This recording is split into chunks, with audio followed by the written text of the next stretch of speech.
So now that we're familiar with the concept of models and blocks in DatoCMS, let's spend some time going over each and every individual field type, or the little Lego bricks that we talked about that come together to create these models.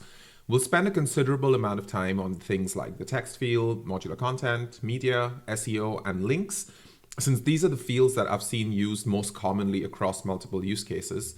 And for the ones less commonly used, like the Boolean field or JSON, we can zip through them in one video, since it's still important to understand how they are and how they work. One thing to keep in mind across all of the field videos is that each field comes with the settings for the field, as well as validations and presentations. Validations are essentially a set of rules that your engineering or developer team would keep in place for you to have a more seamless editorial experience. If you're creating a blog post, it's very likely that the title would be a required field. If you're creating slugs, it's very likely that they would have to be unique to avoid 404s or any other errors. So these are the validations that we'll cover in multiple field types. And the presentation is how something appears to us as editors when we're creating that content.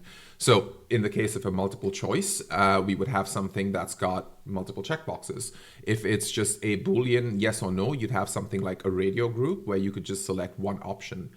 We'll go through these in details for each field types, but it's important to understand that across all of the fields, you do have certain validations and presentation options available to you as an editor.